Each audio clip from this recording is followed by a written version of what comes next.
My name is Melissa, and I'm 38 years old. I sat frozen at my 14-year-old son Jacob's funeral, watching my husband Daniel deliver the perfect eulogy about our troubled boy who was too sensitive for this world. Everyone wept at his performance, the devoted father, who was always at practice, always volunteering. Then a trembling voice from the back row shattered everything. Leo, Jacob's quiet classmate, raised his hand and asked, "Should I tell them what really happened in the gym that day?" The color drained from Daniel's face as the chapel erupted in whispers. That single question would unravel the truth about my son's death and the man I thought I knew. If you're watching this video right now, I'd love to know where you're from. Drop it in the comment section below. Hit that like button and subscribe to hear more stories like this. The funeral home smells like lilies and grief. I sit in the front row, my hands folded so tightly my knuckles have gone white, watching strangers file past my son's casket. Jacob, 14 years old. My baby who used to crawl into my bed during thunderstorms, who still asked for chocolate chip pancakes on Sundays, even though he'd started pretending he was too old for them. I feel nothing and everything at once. The numbness is a mercy, I think. It keeps me upright. It keeps me from screaming. Daniel touches my shoulder, and I flinch. My husband of 16 years, and his touch feels foreign now. He's been crying for 3 days straight, real tears, the kind that leave his eyes swollen and red. Everyone keeps telling me how strong he's being, how brave. At least you have each other, they say, as if losing Jacob is something we can subtract from our marriage and still have something whole left over. "It's time," he whispers, and I watch him walk to the podium. His black suit fits perfectly. He'd insisted on buying a new one. "Jacob deserves us to look our best," he'd said, and I'd been too hollow to argue. The room falls silent as Daniel grips the edges of the podium. When he speaks, his voice breaks on every third word. He was the light of our lives. A brilliant boy. So talented. So full of potential. He pauses, pressing his fist to his mouth. The crowd leans forward, drawn into his pain. If only I had known he was hurting. If only he'd talked to me. I tried so hard to be the father he needed. I pushed him. Yes, maybe too hard sometimes because I wanted him to be strong. To be ready for this world.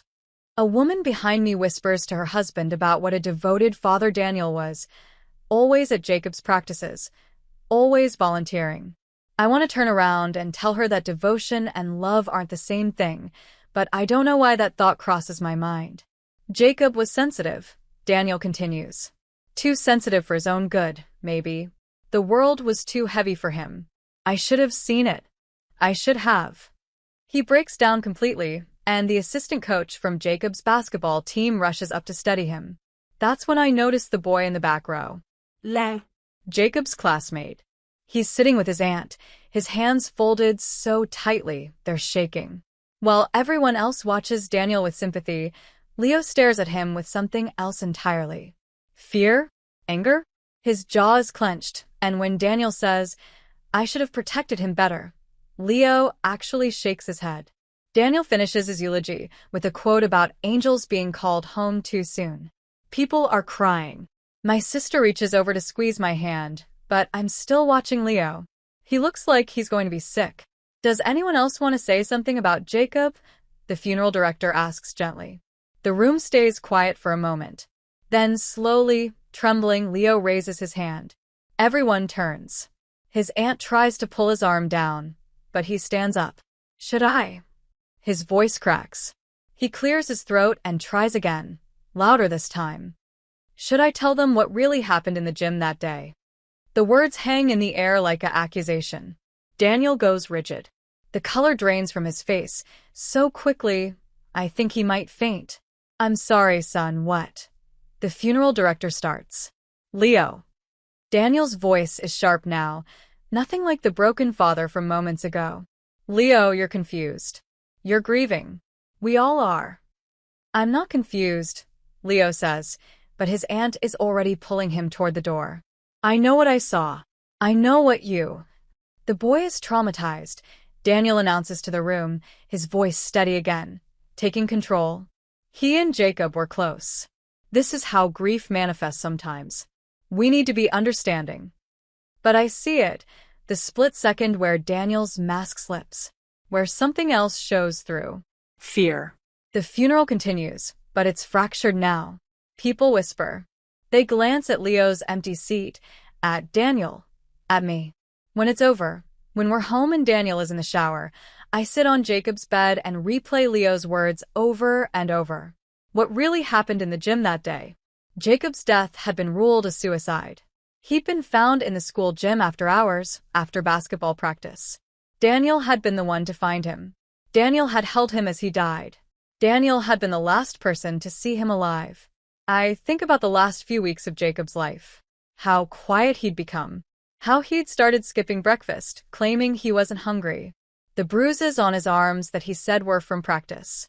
"Basketball's a contact sport, Mom," he'd said when I'd asked. And Daniel had laughed, ruffled Jacob's hair. Boys finally getting aggressive on the court. About time. I'd been working double shifts at the hospital. Daniel picked Jacob up from practice, most days. "Let me handle the sport stuff," he'd said. "You handle the emotional stuff.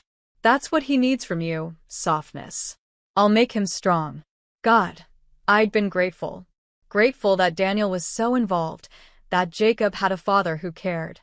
Other mothers envied me. There's a knock on Jacob's door. Daniel stands there, hair still wet from his shower. "You okay?" he asks. What did Leo mean?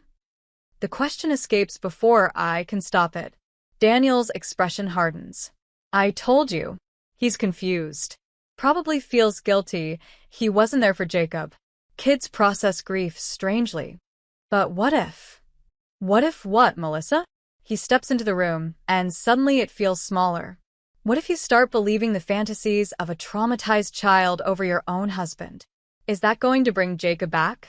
I want to push back, but I'm so tired. And he's right, isn't he? Leo is just a kid. A grieving kid. But after Daniel goes to bed, I can't stop myself. I go back to Jacob's room and start searching. I don't know what I'm looking for until I find it, a small notebook wedged between the bed slats. Most of the pages have been torn out, but one remains. Jacob's handwriting, shaky and desperate. "Don't let him win." And beneath it, "Tell Leo if I don't." My hands shake as I hear Daniel's footsteps in the hallway. I shove the notebook back where I found it, but the words are burned into my mind. The next morning, I tell Daniel I'm going to the grocery store. Instead, I drive to Leo's house. My heart pounds as I knock on the door. Leo's aunt answers. She looks exhausted, wary.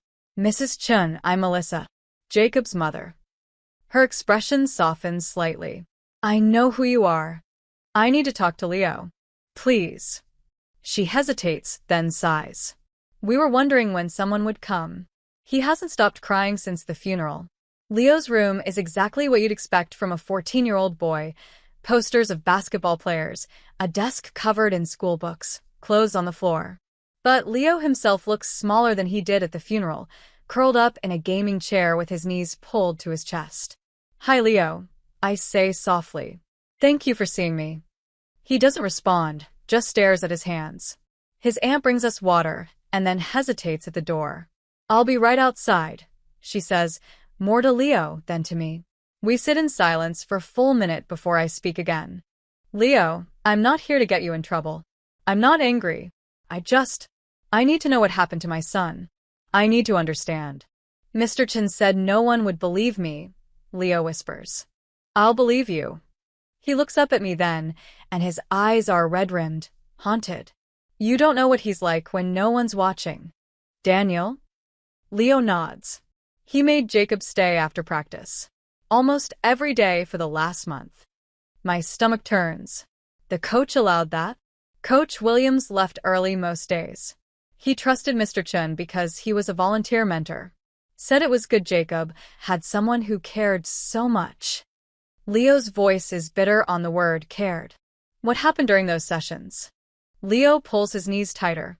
"At first, Mr. Chun said it was for extra training. To make Jacob better. Jacob was excited. His dad was finally paying attention to him. You know? Really seeing him." I think about how Jacob's eyes had lit up when Daniel first offered to help with basketball.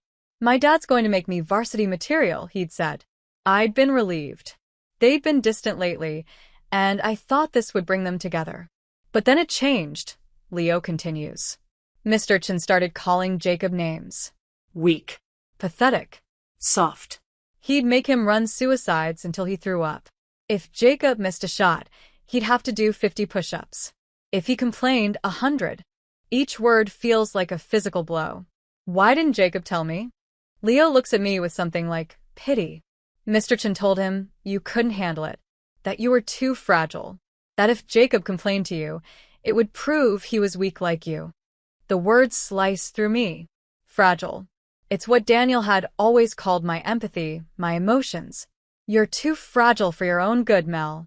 Let me handle the hard stuff. There's more, Leo says quietly. The day before Jacob died, something happened in the locker room. Tell me. Practice had ended. Everyone was leaving. I forgot my math textbook and went back. Leo's voice drops to almost a whisper. I heard yelling. Mr. Chen had Jacob pushed up against the lockers. He was gripping his shirt, and Jacob was crying. I closed my eyes, but Leo continues. Mr. Chen said, if you ever embarrass me like that again, I'll make you disappear. You think you can make me look bad in front of the team? You're nothing. You're worse than nothing. If you died tomorrow, at least you'd stop disappointing me. The room spins. I grip the edge of my chair. I hid, Leo admits, shame coloring his voice. I was scared. When Mr. Chen left, I found Jacob still in there, sitting on the floor. Asked if he was okay. He said his dad was just trying to make him stronger. That it was his own fault for being weak. Oh, Jacob, I whisper. I told him he should tell someone. You or Coach Williams or the counselor. But he said no one would believe him. That his dad was too good at pretending. Everyone thought Mr. Chen was this perfect father. The day he died, I managed to ask, were you there? Leo shakes his head. I had a dentist appointment. I left early, but Jacob texted me. He pulls out his phone with shaking hands and shows me the message. Staying after again. Dad says we need to talk about my attitude. If something happens, tell my mom I loved her. I thought he meant if he got in trouble, Leo says, crying now. I didn't think. I should have known. I should have told someone. This isn't your fault. I say firmly, even as my world tilts off its axis. Leo, this isn't your fault. I drive home in a haze. Daniel is in the kitchen when I walk in, making dinner like it's any other day. Where were you? He asks without looking up. You were gone for hours. I talk to Leo. The knife in his hand stills. And he told me about the extra practices. About what you said to Jacob. Daniel turns slowly, and his expression is calm, controlled. Melissa, you're grieving. I understand that. But you're going to believe a disturbed child over me? That boy has had problems for years. Ask anyone. He seemed pretty clear to me. Clear? Daniel laughs, but there's no humor in it. Honey, you're not thinking straight. You haven't been sleeping. You're looking for someone to blame, because it's easier than accepting that our son was sick. Was he sick? Or did you make him that way? The words hang between us. Daniel's face darkens. Be very careful, he says quietly. Be very careful about what you're suggesting. I lost my son too. And now you want to destroy my reputation? Based on the word of a child. Jacob left a note, I say. Hidden in his room. Don't let him win. What did that mean, Daniel? For just a second, I see it again. Fear flashing across his face. Then it's gone. I have no idea what you're talking about. Jacob was depressed. Depressed people write all sorts of things. He moves closer to me. Melissa, I know you want answers. But sometimes there aren't any. Sometimes people just break. Did you break him? How dare you? His voice is ice. How dare you stand there and accuse me of hurting our son? I was trying to help him, to make him strong enough to survive in this world. You coddled him. You made him soft. I loved him. Love isn't enough. Daniel shouts, then catches himself, lowering his voice. Love doesn't prepare them for reality. I was preparing him. By telling him he'd be better off dead? Daniel goes very still. Who told you that? Leo. He shakes his head. That boy is poisoning your mind. Stay away from him, Melissa. For your own good. It sounds like a threat. That night, I pretend to sleep while Daniel lies beside me. When his breathing finally evens out, I slip out of bed and go to his office. His laptop is password protected, but I know the code, Jacob's birthday. I search his emails. Most are mundane, but then I find a folder labeled School Correspondence. Inside, there's an email from the principal dated 3 weeks before Jacob's death. Asterisk Mr. Chen, we need to discuss the concerns raised about your interactions with student-athletes. While we appreciate your volunteer work, several parents have mentioned their children seem anxious after your mentoring sessions. Please contact me to schedule a meeting. Principal Morrison asterisk. Daniel's reply was brief. These concerns are unfounded. Happy to meet to clear this up. There's no record of a meeting ever happening. I search more. Find deleted texts recovered from the cloud. Messages between Daniel and Jacob. Daniel, you embarrassed me today. Jacob, I'm sorry, Dad. Daniel. Sorry isn't enough. Stay after tomorrow. Jacob, Mom's picking me up tomorrow. Daniel, I already told her I would. She has a shift. I check my phone. Daniel's right, he told me he'd handle pickup that day. I'd been grateful, again. Always so grateful for his help.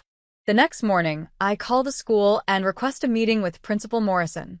She seems surprised but agrees to see me that afternoon. Her office hasn't changed since Jacob started high school. Same motivational posters, same fake plant, same uncomfortable chairs. Mrs. Chen, she begins carefully, I want to first express my deepest condolences. I saw your email to my husband. About concerns. What concerns? She shifts uncomfortably. I'm not sure I should. My son is dead. Please. Principal Morrison sighs and pulls out a file. 3 weeks before Jacob's passing, we received complaints from 2 students. They said Mr. Chen's mentoring style was intense, bordering on inappropriate. What did you do about it? We planned to investigate. But then Mr. Chen assured us it was a misunderstanding. He said the boys were upset about playing time, trying to cause trouble. And he was such a dedicated volunteer, always here, always helping. You did nothing. We were going to review it at the end of the season. She can't meet my eyes.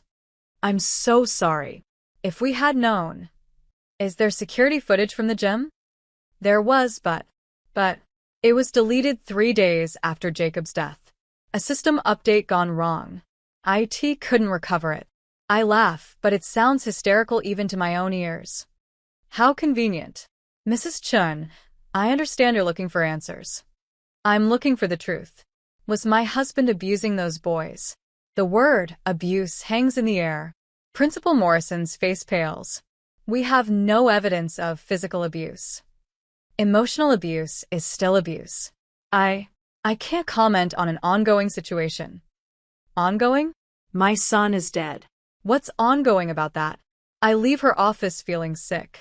In the parking lot, I called Jacob's school counselor, Mrs. Williams. She agrees to meet me at a coffee shop, away from school. Jacob came to me once, she admits, stirring her coffee nervously. About a month ago. He said he wanted to quit basketball. What did you tell him? I asked why. He said his dad wouldn't let him. That his dad would be disappointed. And the way he said disappointed, it seemed loaded, like it meant something more. Asked if everything was okay at home. He said yes, but... She hesitates. Please. He asked, hypothetically, if a parent could love you but still hurt you. I said yes. Sometimes people who love us don't know how to show it properly. I asked if someone was hurting him. He said no, that his dad was just trying to make him better. Did you report it? Report what? He didn't disclose abuse.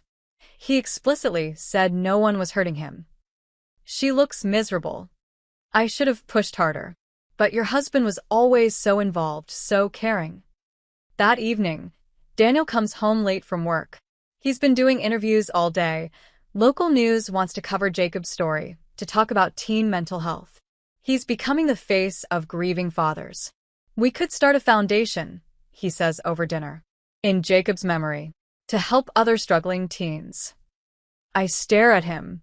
You're fundraising off our son's death? I'm trying to make meaning from it, to help others. Like you helped Jacob? He slams his fork down. Enough, Melissa. Enough. You're spiraling. You need help. I need the truth. The truth.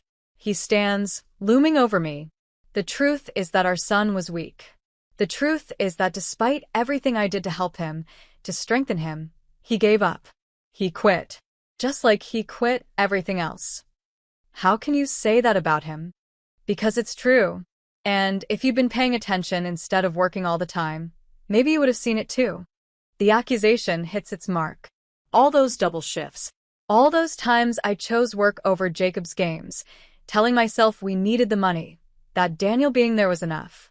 I was working to support this family. You were hiding, Daniel spits. Hiding from the hard work of actually raising him, leaving it all to me.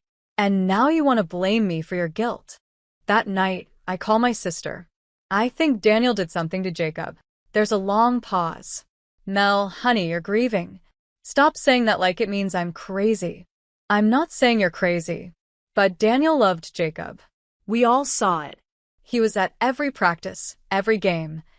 Being present isn't the same as being loving. You need to be careful, my sister says slowly. Daniel's hurting too. If you start making accusations, you could lose everything.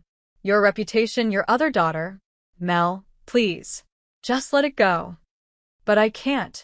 The next day, while Daniel's at work, I search Jacob's room more thoroughly. Behind his dresser, I find his phone. The old one he'd said he lost months ago. It's still his charge. I scroll through the messages, and my heart breaks with each one. Text to a friend from camp. My dad's getting worse. I can't do anything right. A drafted message never sent to me. Mom, I need to tell you something about Dad. But I'm scared you won't believe me. A voice memo, recorded 2 weeks before he died. I press play and hear my son's voice, shaky and quiet. If something happens to me, it's not my fault. Dad says I'm weak, that I'm an embarrassment. He says things that make me believe him. I tried to tell Mom once, but Dad said she couldn't handle it, that she's too fragile. Maybe he's right. Maybe we're both too weak for this world. But I want someone to know I tried. I tried so hard to be what he wanted. I can't anymore. I'm sobbing when I hear the front door open. Daniel's home early. I quickly hide the phone and wipe my eyes, but when he sees me, he knows. What did you find? His voice is dangerously quiet. Nothing. He steps closer. Don't lie to me, Melissa. What did you find? Just some of Jacob's old things. Daniel studies me for a long moment. Then he smiles, cold and calculating. You know, grief can make people do terrible things. Make them see things that aren't there. Make them a danger to themselves and others. Is that a threat? It's a concern. For your well-being. And for Emma's. Emma, our 5-year-old daughter. I'd hate for the court to hear that you're having paranoid delusions about your husband. That wouldn't look good in a custody hearing. You wouldn't. Wouldn't I? You're accusing me of killing our son, Melissa. What exactly wouldn't I do? That night, I make copies of everything, the phone, the emails, the messages. I hide them at my sister's house. Then I do something I never thought I would. I call a lawyer. I think my husband drove my son to suicide. I tell her. And I think he's going to try to take my daughter if I pursue this. The lawyer, Ms. Martinez, listens carefully. Do you have evidence?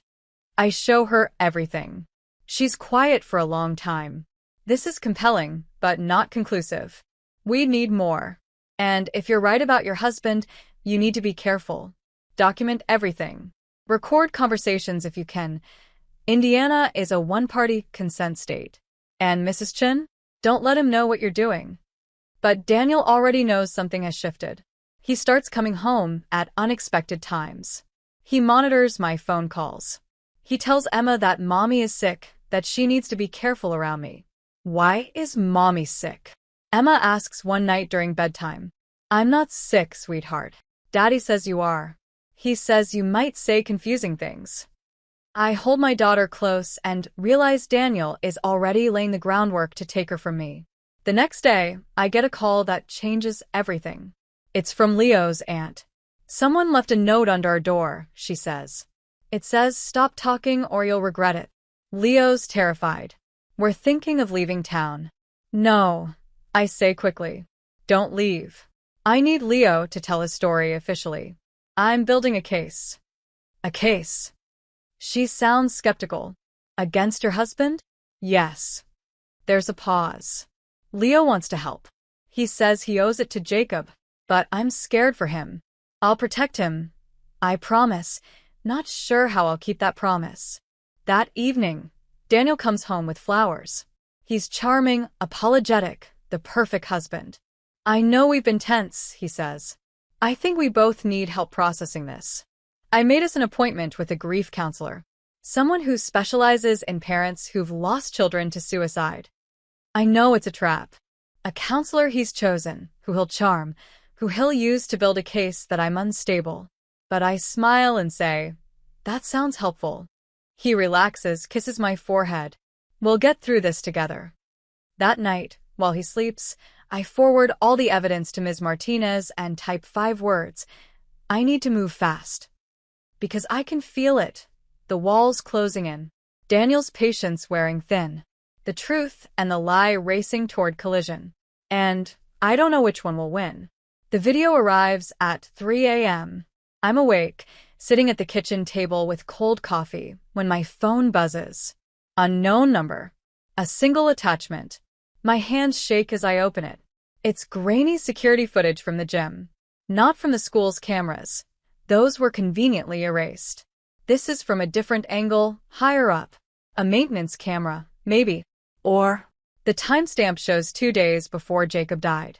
I watch my son, small on the screen, running suicides while Daniel stands at center court, arms crossed. Jacob collapses after the 7 sprint.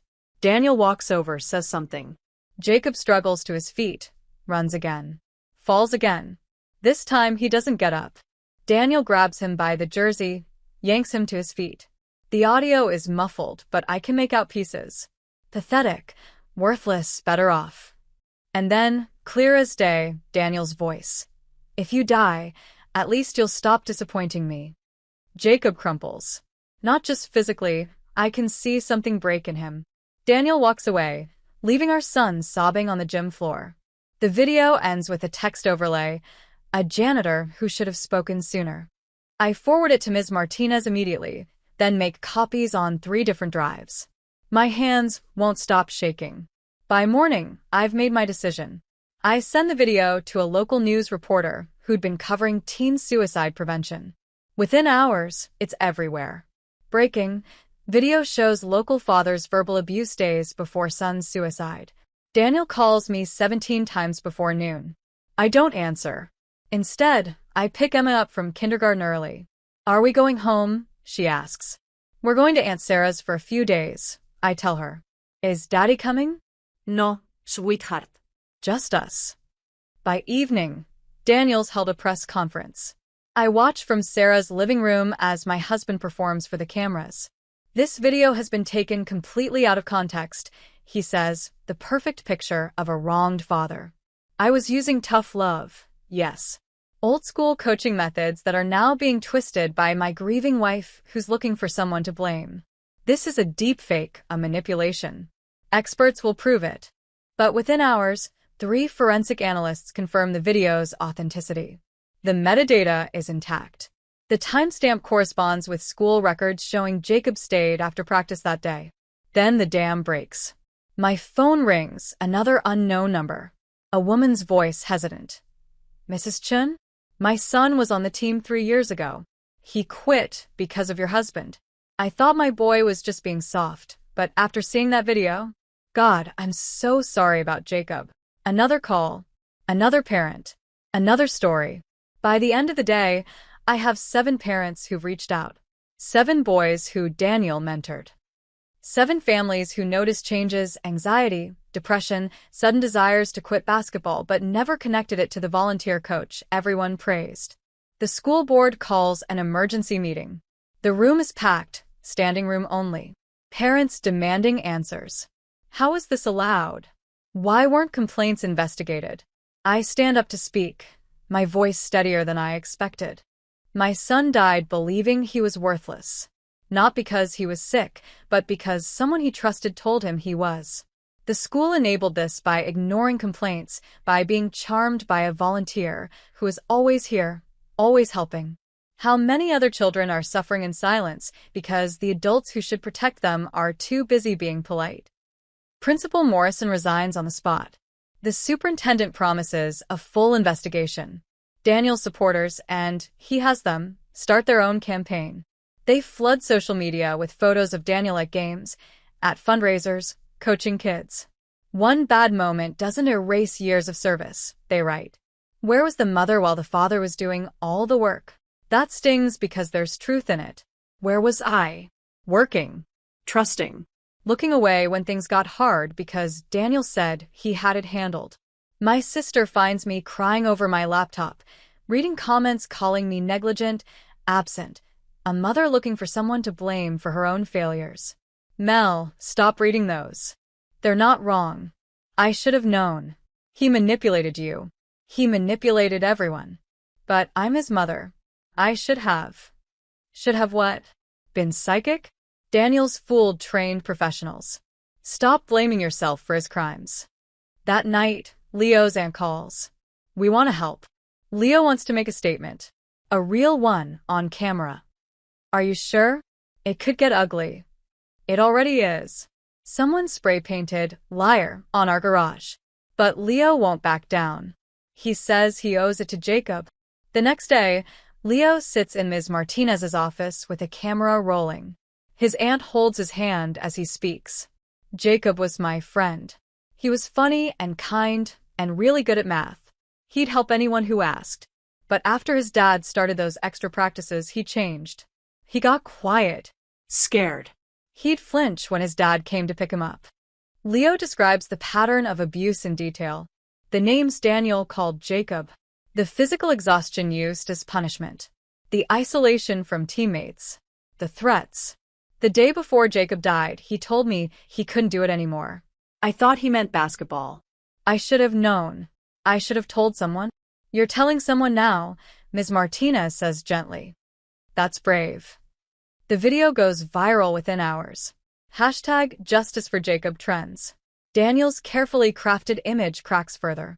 But he's not done fighting. That evening, Child Protective Services shows up at Sarah's door. We received a report about concerns for Emma Chen's welfare, the social worker says. We need to assess the situation. I know immediately who called them. The social worker is professional but thorough, interviewing Emma while I sit in the next room, my heart pounding. Daddy says Mommy is sick. I hear Emma say. He says she might say confusing things. But Mommy seems okay to me. After an hour, the social worker concludes there's no immediate danger, but says they'll need to follow up. The message is clear. Daniel's playing dirty. Ms. Martinez calls that night. He's filed for emergency custody of Emma. Claims you're having a mental health crisis, that you're a danger to yourself and your daughter. Can he do that? He can try. But with the video evidence and Leo's testimony, it's going to be hard for him to maintain his credibility. Still, you need to be careful. Document everything. Don't give him any ammunition. I hang up and check on Emma, asleep in the guest bed at Sarah's house. She's clutching the stuffed elephant Jacob gave her for her last birthday. He'd saved his allowance for 3 months to buy it. I'll protect you, I whisper. Both of you. The custody hearing is set for 2 weeks out, but the civil wrongful death suit begins first. Ms. Martinez warned me it would be brutal. She was right. Daniel enters the courthouse in a new suit, flanked by his legal team. He looks every inch the grieving father, the wronged husband. He doesn't look at me. The first day is procedural, but the media circus outside is anything but. Reporters shout questions. Mrs. Chen, do you blame yourself? Mr. Chen, will you countersue? Is it true Jacob had a history of mental illness? That last one stops me cold. We'd never had Jacob evaluated. He'd never shown signs of depression before the last few months. But somehow, Daniel's team has medical records from a psychiatrist Jacob supposedly saw. That's impossible, I tell Ms. Martinez. I would have known. She reviews the documents, frowning. These appointments were during school hours. Signed consent from Daniel. He took Jacob to a psychiatrist without telling me? Apparently. And the doctor's notes suggest Jacob showed signs of severe depression, anxiety, and oppositional defiance toward authority figures, particularly his father. It's brilliant, really. Daniel was building his defense months ago, creating a paper trail that would explain away any accusations Jacob might make. We need to depose this psychiatrist, Ms. Martinez says. Dr. Richard Hartley takes the stand 3 days later. He's polished, professional, and clearly coached. Jacob presented with classic signs of adolescent depression, he testifies. He was resistant to his father's guidance, which he interpreted as criticism. This is common in teenage boys, misreading parental concern as attack. Did Jacob ever mention specific incidents with his father? Ms. Martinez asks. He claimed his father was too hard on him. But when I probed deeper, it became clear these were typical coaching methods. Jacob was simply sensitive. Did you ever speak with Mrs. Chen about her son's treatment? Mr. Chen said she was too emotionally fragile to handle the diagnosis. He wanted to protect her. There it is again. Fragile. Protected. Kept in the dark for my own good. Did it occur to you that excluding a mother from her child's mental health treatment was inappropriate? Dr. Hartley shifts uncomfortably. Mr. Chen was the custodial parent for medical decisions. No, he wasn't, Ms. Martinez says, producing our custody agreement. Both parents had equal medical decision-making authority. The doctor pales. Mr. Chen said. Mr. Chen lied. And you never verified. How many other lies did you accept? Daniel's lawyer objects, but the damage is done. Dr. Hartley looks less credible now, complicit rather than professional. Then Leo takes the stand. He's wearing his only suit, one that's slightly too big, and his hands shake as he's sworn in. But his voice is clear when he speaks. Tell us about the day before Jacob died, Ms. Martinez prompts. We were in the locker room after everyone left. Jacob was crying. He said his dad had told him he was worthless so many times he'd started to believe it. He said maybe everyone would be better off without him. What did you say? I told him that wasn't true. That his mom loved him, that I was his friend, that he mattered. But he said his dad told him his mom only loved him out of obligation. That she worked so much because she couldn't stand to be around him either. I have to leave the courtroom. In the bathroom, I vomit until there's nothing left, then sit on the floor sobbing. Daniel weaponized my work schedule, turned my sacrifice into rejection in Jacob's mind. When I return, Daniel's lawyer is cross-examining Leo, trying to paint him as confused, traumatized, unreliable. But Leo holds firm. I know what I saw. I know what I heard. Mr. Chen hurt Jacob with words until Jacob believed he deserved to die. The janitor, Marcus Williams, testifies next. He's elderly, nervous, clearly uncomfortable with attention. I've been cleaning that school for 23 years, he says. I've seen a lot of coaches. But Mr. Chen, something was off. The way those boys looked at him, not with respect, but fear. Why didn't you report it? Marcus looks ashamed. Who'd believe a janitor over a respected volunteer? But I kept that backup camera running. After Jacob died, I couldn't live with myself. I had to check the footage. And what did you find? Abuse, Marcus says simply. Clear as day. That man broke that boy down piece by piece. And we all watched it happen. Daniel takes the stand on day 5. He's composed, articulate, playing the part of the persecuted father perfectly. I loved my son, he says, and he even manages tears. Yes, I pushed him. Yes, I used tough love. But everything I did was to prepare him for a harsh world. I wanted him to be strong. Strong enough to survive? Ms. Martinez asks. Yes. Then why did you tell him he'd be better off dead? I never said that. That video is out of context. I said he'd be better off than dead, if he didn't give up. It's been edited, manipulated. Ms. Martinez plays the full video. 3 minutes of unedited footage. Daniel berating Jacob, calling him pathetic, weak, and embarrassment. And then, crystal clear, if you die, at least you'll stop disappointing me. The courtroom is silent. That's not. I was frustrated. He'd given up on a drill. I didn't mean. What did you mean, Mr. Chin? Daniel's composure cracks. He was weak. He cried over everything. He couldn't take criticism. He was going to fail at life if I didn't toughen him up. So you told him he'd be better off dead? I told him the truth. That giving up was worse than dying. That quitters were worthless. And did Jacob quit, Mr. Chin? Yes, Daniel spits. He quit. He took the coward's way out. The gallery gasps. Even Daniel's lawyer looks horrified. No further questions, Ms. Martinez says quietly. The verdict comes 2 days later. Daniel is found liable for wrongful death. The school district is ordered to pay damages and implement mandatory abuse prevention training. Daniel faces criminal charges for child abuse. As we leave the courthouse, Daniel is arrested. The image of him in handcuffs makes the front page of every paper. You destroyed our family, he screams at me as they lead him away. You killed him as much as I did. You were never there. Maybe he's right. Maybe I'll carry that guilt forever. But at least now, there's also accountability. 6 months later, I stand in the same gym where my son died. But today, it's full of life. Students, parents, teachers, all here for the unveiling of a new program. Jacob's Voice, a peer support system for student-athletes. Leo speaks first, more confident now, though I can still see the shadow of grief in his eyes. Jacob Chun was my friend, he begins. He was talented, funny, and kind. But he was also hurting, and he felt like he couldn't tell anyone.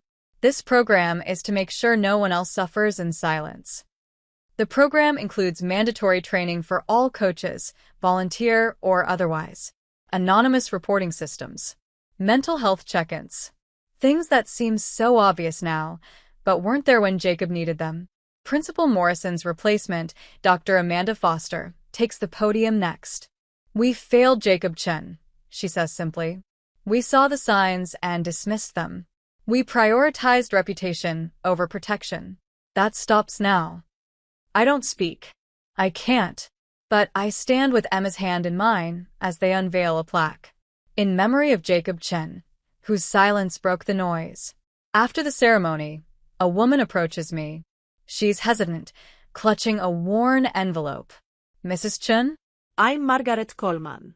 My son was in Daniel's program 5 years ago at a summer camp. My stomach drops. Was he hurt? Yes. But we didn't believe him. We thought he was being dramatic, making excuses for quitting. After your story came out, she starts crying. We asked him again. He told us everything. The physical punishments, the verbal abuse, the threats. 5 years he's carried that. I'm so sorry. Don't apologize. You gave my son permission to speak. You gave us a chance to help him heal. She hands me the envelope. Other parents from that camp. They want to testify at Daniel's criminal trial. There are 12 names. The criminal trial is set for next month. Daniel's been in jail since the civil verdict, unable to make bail after several violations of his restraining order. He tried to contact Emma's school, sent letters to my work, had his mother attempt to see Emma. Ms. Martinez tells me he's likely to take a plea deal. The evidence is overwhelming. And with the other victims coming forward, will he admit guilt? Probably not. But he'll go to prison. It should feel like victory, but it doesn't. Jacob is still gone. Emma starts therapy the same week I do. Her therapist uses play therapy, letting Emma work through her confusion with dolls and drawings. One day, she draws our family, me, her, and Jacob. No Daniel. Where's Daddy? The therapist asks. He's in timeout for being mean. Emma says matter-of-factly. Maybe when he learns to be nice, he can come back. If only it were that simple. My therapy is harder. Dr. Patel doesn't let me hide behind my grief. You keep saying you should have known, she observes. But should have known what? That your husband was secretly abusing your son during the exact times you thought he was being a good father. I should have seen the signs. What signs? Jacob's withdrawal? You did see that. You asked about it. Both Jacob and Daniel told you it was normal teenage behavior. The bruises that you asked about and were given a reasonable explanation for. I should have pushed harder. Why didn't you? I think for a long moment. Because I trusted my husband. Because I thought I was being a good mother by not being overprotective. Because Daniel made me feel like my concerns were just me being too emotional. He gaslit you, Dr. Patel says gently. For years. He convinced you that your instincts were wrong. That's not your fault. It takes months, but slowly, I start to believe her. The criminal trial is brief. Daniel takes a plea, 7 years for aggravated child abuse resulting in death. No admission of guilt, but no trial either. No making Leo testify again. At the sentencing, I give a victim impact statement. My son died believing he was worthless. He died thinking even his mother's love was just obligation. He died because his father, the man who should have protected him, instead destroyed him piece by piece. I will live with my guilt forever, the guilt of not seeing, not knowing, not saving him. But Daniel will live with something worse, the knowledge that he killed his son's spirit long before Jacob took his own life. Jacob was not weak. He was not a disappointment. He was a child who needed love and got cruelty instead. He was my baby, and I will spend the rest of my life making sure his death means something. Daniel doesn't look at me. He hasn't since the day he was arrested. A year passes. Emma starts first grade. She's doing well, resilient in the way children can be when they're loved and supported. She asks about Jacob often, and I tell her stories about her big brother who loved her more than anything. Is Daddy ever coming back? She asks one day. No, sweetheart. Good, she says, and goes back to coloring. Leo graduates middle school as valedictorian. In his speech, he talks about courage, about speaking up, about Jacob. He's headed to a high school across town, ready for a fresh start. He still emails me sometimes, updates on his life. He's in therapy too. We're all in therapy. The foundation I started, Break the Cycle, has chapters in 3 states now. We focus on educating parents about the signs of emotional abuse in youth sports, about the difference between tough coaching and abuse. Daniel's case has become a cautionary tale, cited in training materials nationwide. I get letters from parents who recognize their own situations in our story. From coaches who realized they'd crossed lines. From kids who finally felt brave enough to speak up. Each letter is both heartbreaking and hopeful. One morning, I'm cleaning out the garage when I find a box of Jacob's old things. Report cards, art projects, photos. At the bottom is a Mother's Day card from when he was 8. Dear Mom, thank you for working hard to take care of us. I know you're tired, but you still make us pancakes. You're the best mom even when you're not here because I know you love me. Love, Jacob. Even then, he understood. Even then, he was trying to make me feel better about working so much. I sit on the garage floor and cry, not the desperate, guilty tears of the past year, but something cleaner.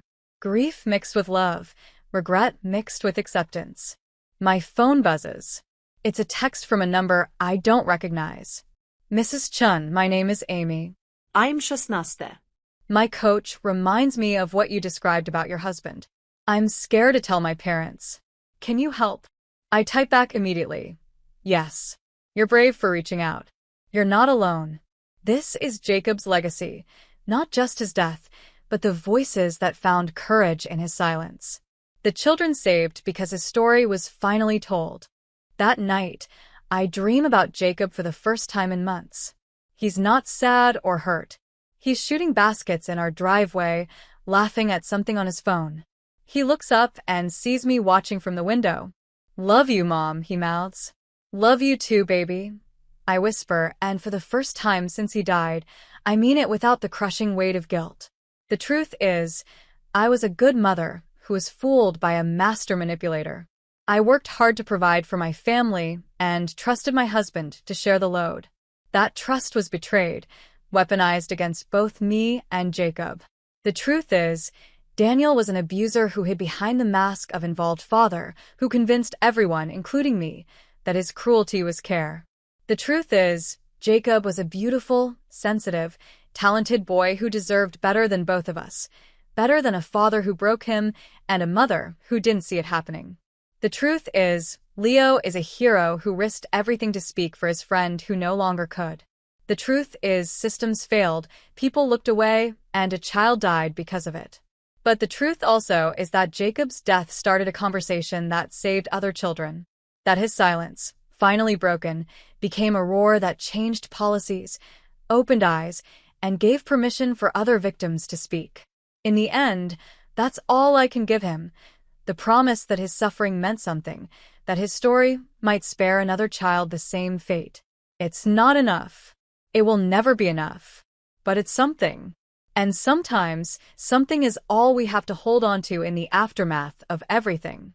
If someone you love suddenly became withdrawn and fearful, would you dig deeper even if everyone said you were overreacting?